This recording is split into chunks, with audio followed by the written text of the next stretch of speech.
इतिहास साक्षी है कि पुण्य भूमि भारत की गाथा भारत की अस्मिता, गौरव और राष्ट्रीय स्वाभिमान के लिए विदेशी आक्रांताओं से संघर्ष की महान गाथा है। बर्बर आक्रांताओं ने भारत की आत्मा पर चोट करने और भारत का अपमान करने के लिए हमारी संस्कृति और आस्था के केंद्रों को ध्वस्त किया।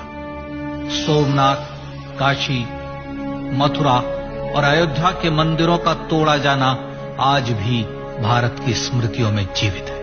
सन 1528 में अयोध्या में भगवान श्री राम के मंदिर का मुगल आक्रांता बाबर द्वारा तोड़ा जाना ऐसी ही एक अक्षम्य घटना थी जिसने सीधे भारत के सम्मान और आत्मा पर चोट की। कारण साफ था, अयोध्या के श्री राम के मंदिर पर आक्रमण भारत की आत्मा पर आक्रमण था। जहां हर भारतीय के रोम रोम में राम बसते हैं, वह भारत यह अपमान कैसे सहता। राम मंदिर पर आक्रमण भारत को आहत कर गया था। विदेशी हमलावर अपनी बर्बरता दिखाते गए और भारत अपने आत्मगौरव को फिर से पाने के लिए संघर्ष करता रहा। भारत रामलला के जन्म स्थान पर बाबर के नाम पर बने एक ढांचे को देखता और उसे हटाने का संकल्प लेकर शक्ति संजोया करता। हिंदू समाज आत्मसम्मान के रण में डटा रहा और लगातार हमलावरों द्वारा बनाए गए बाबरी ढांचे को हटाने के लिए लड़ता रहा। सरयू कई बार रक्त से लाल हुई। कभी स्थानीय शासकों ने तो कभी साधु संतों और राम भक्तों ने राम जन्मभूमि की मुक्ति के लिए अपने प्राणों की आहुति दी। 74 बार युद्ध हुए। हम कुछ मोर्चे हारे, पर रण जीतने का संकल्प कभी कम नहीं हुआ। हिंदू समाज तलवारों से रक्त रंजित हुआ, पर उसने हार नहीं मानी। उसका संकल्प अजेय था। 15 अगस्त 1947 को देश की आजादी के साथ सैकड़ों सालों से चले आ रहे इस संघर्ष में नई ऊर्जा और एक नया मोड़ आया। अचानक 23 दिसंबर 1949 को बाबरी ढांचे में श्री राम लला प्रकट हुए। हजारों राम भक्त दर्शन के लिए उमड़ पड़े। तत्कालीन प्रधानमंत्री पंडित जवाहरलाल नेहरू ने उत्तर प्रदेश सरकार को श्री राम लला को विवादित ढांचे से हटाने का आदेश दिया। उत्तर प्रदेश सरकार ने अयोध्या के कलेक्टर को यह काम दिया और यह निर्देश भी कि जरूरत पड़ने पर वे बल का प्रयोग भी करें। अयोध्या के कलेक्टर ने सरकार को उत्तर दिया कि यह नरसंहार के बिना संभव नहीं है और फिर भी वह ऐसा चाहती है तो किसी दूसरे कलेक्टर से यह काम करवा ले। परिणाम स्वरूप रामलला की मूर्ति वहीं विराजमान रही। विवादित ढांचे को बंद कर दिया गया। केवल पुजारी को सेवा अर्चना के लिए भीतर जाने की अनुमति थी। फिर भी राम भक्त विवादित ढांचे के बाहर से प्रभु श्री राम की आराधना करते रहे। भारत के हिंदू समाज के लिए चुनौतियां और बढ़ गई। मामला अदालत में गया। विपक्षी दलों द्वारा अदालत में भगवान श्री राम के अस्तित्व पर सवाल उठाए गए। उनके अयोध्या में ही जन्म लेने का प्रमाण मांगा गया। भारत का जनमानस अब आहत हो उठा था।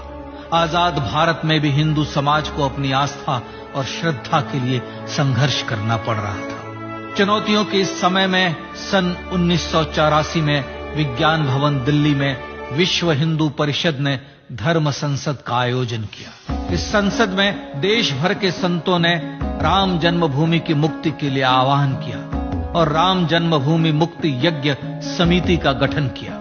धर्म संसद ने राम जन्मभूमि की मुक्ति और वहां भगवान श्री राम के भव्य मंदिर बनाने के भारत के जनमानस के संकल्प को फिर से दोहराया। विश्व हिंदू परिषद के नेतृत्व में मंदिर निर्माण के लिए पूरे देश में अभूतपूर्व आंदोलन की शुरुआत हुई। श्री राम जन्मस्थली मुक्ति यज्ञ समिति के साथ देश भर में राम जानकी की रथ यात्राएं निकली। राम लीलाओं में राम कथा के माध्यम से भारत का आम जन फिर से जुटा। अब सबके मन में एक ही प्रण था, एक ही लक्ष्य था। अयोध्या में जन्मभूमि पर भगवान श्री राम के भव्य मंदिर का निर्माण। सन 1989 में विश्व हिंदू परिषद द्वारा गांव-गांव से रामशिला पूजन करके अयोध्या भेजी गई। 2,75,000 गांवों से रामशिलाएं अयोध्या पहुंची। भव्य राम मंदिर के शिलान्यास का निर्णय हुआ। पूज्य संत महात्माओं और हिंदू समाज के अन्य प्रमुख नेताओं के निर्णय के अनुसार अनुसूचित जाति के प्रमुख नेता श्री कामेश्वर चौपाल ने 9 नवंबर 1989 को मंदिर निर्माण का पहला पत्थर रखा। राम जन्मभूमि पर मंदिर निर्माण के लक्ष्य की पूर्ति के लिए सन 1990 में सोमनाथ से अयोध्या के लिए श्री लाल कृष्ण आडवाणी ने रथ यात्रा की शुरुआत की। देश में जन भावनाओं का ज्वार उमड़ने लगा। श्री लाल कृष्ण आडवाणी के रथ यात्रा के साथ साथ मंदिर के लिए जन समर्थन बढ़ने लगा और छद्म सेकुलरवाद बेनकाब होने लगा। इस जन आंदोलन को रोकने की तमाम कोशिशें हुई, पर सब व्यर्थ हुई।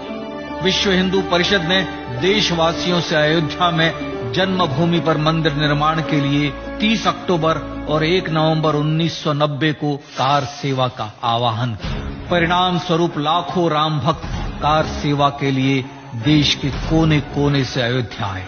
इससे देश की एकात्मता का विराट दर्शन हुआ। कार सेवकों को रोकने के लिए उत्तर प्रदेश के तत्कालीन मुख्यमंत्री श्री मुलायम सिंह यादव ने अयोध्या में परिंदे को भी पर न मारने देने की घोषणा की। स्थितियां गंभीर हो गई। अयोध्या से 100-100, 200 किलोमीटर दूर रेलगाड़ियां रोक दी गई। अयोध्या युद्ध भूमि बना दी गई। मार्ग बंद, रेल बंद, चप्पे चप्पे पर पुलिस। अयोध्या सैनिक छावनी में बदल गई। राम नाम पर ऐसी पाबंदी कि अर्थी ले जा रहे लोगों तक को रोका गया, क्योंकि वे राम नाम सत्य कह रहे थे। लेकिन सैकड़ों किलोमीटर की यात्रा कर कार सेवक अयोध्या पहुंचने लगे। राम के गीत गाते, होठों पर हंसी और पांव में छाले लिए राम काज के लिए राम भक्त देश विदेश से अयोध्या पहुंच ही गए। कार सेवकों पर गोलियां चली। अनेक कार सेवक शहीद हुए। आजाद भारत में जन्मभूमि पर राम मंदिर के लिए कार सेवकों ने फिर एक बार अपना बलिदान दिया, पर कार सेवकों ने विवादित ढांचे पर भगवा फहरा ही दिया और इस तरह कार सेवा सफल हुई। श्री राम जन्मभूमि आंदोलन ने भारत की सुप्त आत्मा को झकझोर कर जगा दिया। विश्व हिंदू परिषद ने फिर एक बार 6 दिसंबर 1992 को कार सेवा का आह्वान किया। राम भक्तों को कार सेवा करने देने के लिए अदालत में प्रार्थना की गई, पर अदालत ने कोई निर्णय नहीं दिया। परिणाम स्वरूप बौद्ध, जैन, सिख, स्वामीनारायण संप्रदाय, गायत्री परिवार, हर पंथ, मत, विचार के हिंदू एकत्र हो गए। छूत अछूत का भेद मिटा, जाति की पहचान मिटी। हम सब हिंदू, हम सब सिंधु बन गए। राम सिंधु में ज्वार उठा और देखते ही देखते 6 दिसंबर 1992 को श्री राम जन्मभूमि से बाबरी ढांचा सदा के लिए हट गया।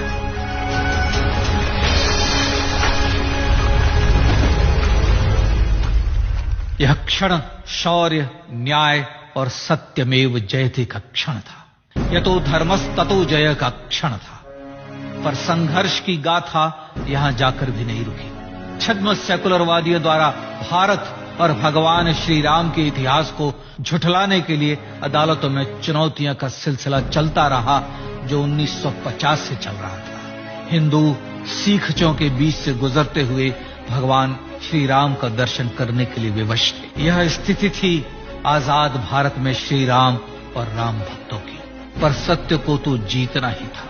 आखिरकार देश के सर्वोच्च न्यायालय के 5 जजों की खंडपीठ ने 9 नवंबर 2019 को ऐतिहासिक निर्णय दिया और यह कहा कि अयोध्या जन्मभूमि परिसर की पूरी 67 एकड़ भूमि रामलला की। और न्यायालय ने भारत सरकार को जन्मभूमि पर मंदिर बनाने के लिए एक ट्रस्ट बनाने का आदेश दिया। सर्वोच्च न्यायालय के आदेश के अनुसार भारत सरकार ने 5 फरवरी 2020 को श्री राम जन्मभूमि तीर्थ क्षेत्र नाम के ट्रस्ट का गठन किया और राम जन्मभूमि न्यास की भूमि जो सरकार द्वारा अधिग्रहित की गई थी, उसे ही नवनिर्मित न्यास को वापस दे दिया गया। 5 अगस्त 2020 को भारत के प्रधानमंत्री श्री नरेंद्र मोदी ने श्री राम जन्मभूमि तीर्थ क्षेत्र के अध्यक्ष पूज्य महंत नृत्य गोपाल दास, राष्ट्रीय स्वयंसेवक संघ के पूज्य सरसंघ चालक